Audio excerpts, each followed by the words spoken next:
இன்றைக்கி நம்ம பார்க்க போகிற டிஷ் என்னென்னா செட்டிநாடு ஸ்பெஷல் காரக்குழி பணியாரம். அதை எப்படி பண்ணலான்றதை பார்த்துடலாம்.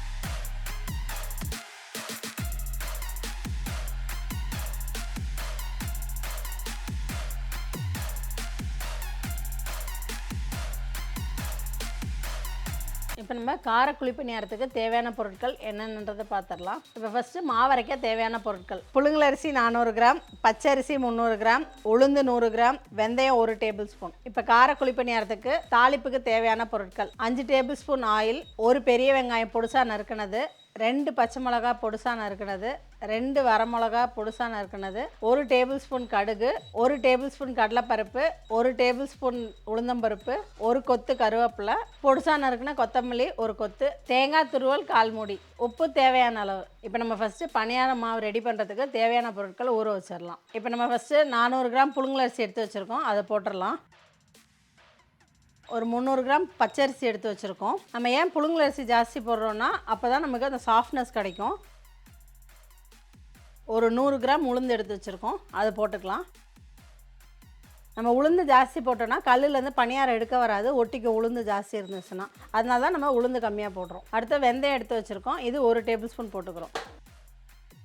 வெந்தயம் ஏன் போடுறோன்னா அந்த சாஃப்ட்னஸ்க்கும் வெளியில் நமக்கு கலர் கொடுக்குறதுக்கும் வெந்தயம் போடுறோம் நம்ம. இப்போ மாவு அரைக்கிறதுக்கு தேவையான பொருட்கள் போட்டாச்சு. இதை நம்ம தண்ணி ஊற்றி நல்லா 2 மணி நேரம் ஊற வச்சிடலாம். இப்போ அரிசியும் உளுந்தும் முங்குற அளவுக்கு தண்ணி ஊற்றிக்கலாம். இப்போ நம்ம நல்லா 2 வாட்டி அலசிட்டு ஒரு 2 மணி நேரம் ஊற வச்சு மாவு ஆட்டி எடுத்துடலாம். இப்போ நம்ம காலையில் பணியாரம் ஊற்றுறதுக்கு முதல் நாள் நைட்டே ஊற வச்சு நல்லா அரைச்சி வச்சுருக்கோம். அது நல்லா புளிச்சு வந்திருக்கு. மாவு புளிச்சாதான் நமக்கு பணியாரம் நல்லா வரும். புளிக்காமல் நம்ம ஊற்றினோன்னா பணியாரம் சாஃப்டாக இருக்காது. இப்போ நம்ம கார பணியாரத்துக்கு தேவையான தாளிப்பு போட்டுக்கலாம். அடுப்பு பற்ற வச்சு கடாயை வச்சுட்டோம். இப்போ 5 டேபிள் ஸ்பூன் எண்ணெய் ஊற்றிக்கலாம்.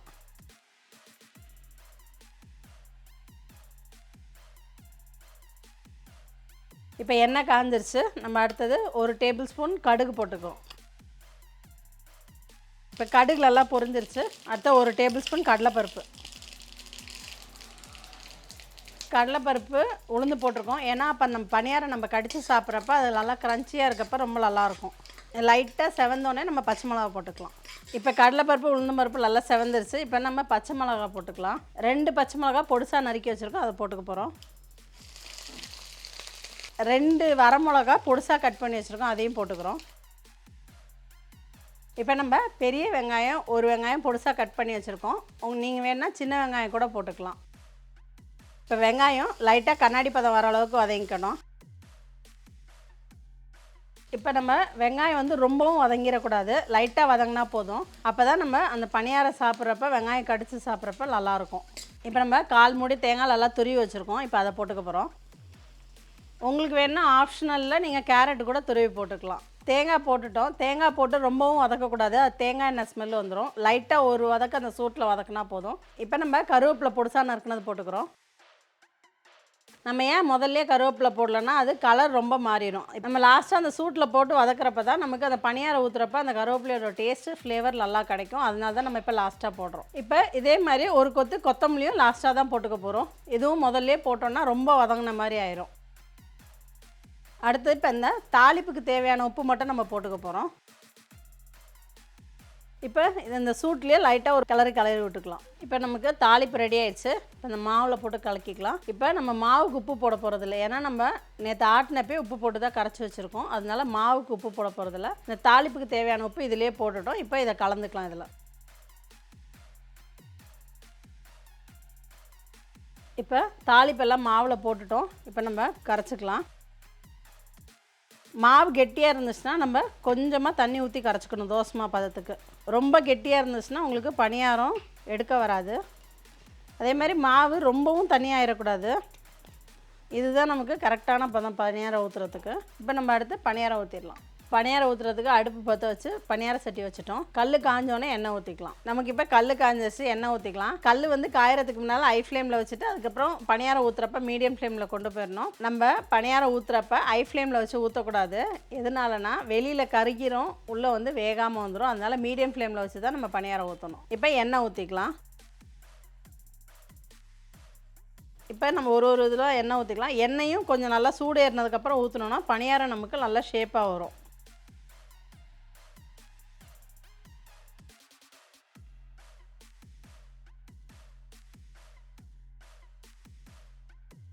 இப்போ நமக்கு எண்ணெய் காஞ்சிருச்சு. இப்போ நம்ம ஒரு குழியிலேயே பணியாரம் ஊற்றிக்கலாம். அதேமாதிரி மாவு ஃபுல்லாகவும் நம்ம ஊற்றிடக்கூடாது. அரை இதை தான் ஊற்றணும். மேலே வரைக்கும் ஊற்றினோன்னா நமக்கு ஷேப் கிடைக்காது. குழியில் வந்து முக்காவாக தான் ஊற்றிக்கணும். ஃபுல்லாக ஊற்றினோன்னா மேலே வரைக்கும் வந்துடும். பணியாரம் நமக்கு எடுக்க வராது.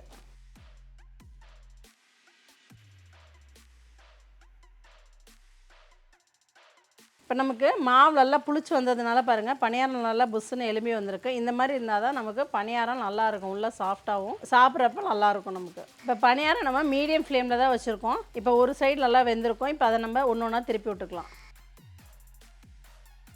என்கிட்ட ஸ்பூன் தான் இருக்கிறதுனால நான் ஸ்பூன்லேயே திருப்பிக்கலாம் நம்ம. இப்போ நமக்கு கல்லெல்லாம் கரெக்டாக காஞ்சதுனால நமக்கு பணியாரம் பாருங்கள் அழகாக எடுக்க வருது ஸ்பூன்லேயே.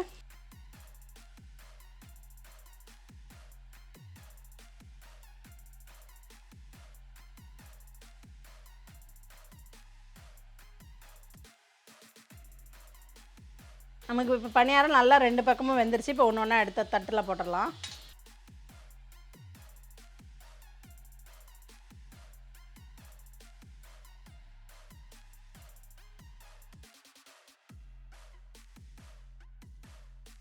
இப்போ நம்ம எண்ணெய் ஊற்றிட்டு அடுத்த ஈடு ஊற்றிக்கலாம்.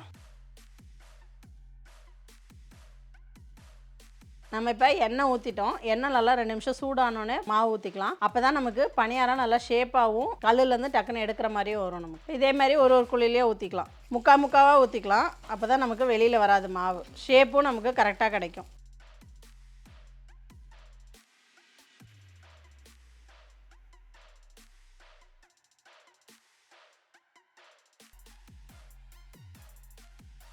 ஒரு சைடு வெந்துருச்சு. நம்ம திருப்பி விட்டுக்கலாம்.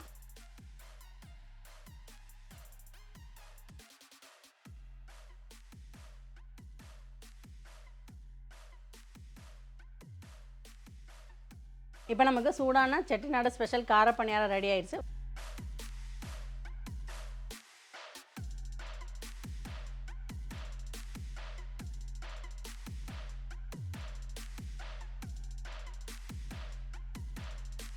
Abirami from Abi's catering Coimbatore. நாங்கள் 500 பேர்லேருந்து 10,000 பேர் வரைக்கும் வெஜ் மற்றும் நான்வெஜ் கேட்டரிங் பண்ணிகிட்டு இருக்கோம். உங்கள் வீட்டு விசேஷங்களுக்கு எங்களை தொடர்பு கொள்ள வேண்டிய எண் 8248632821. நன்றி, வணக்கம்.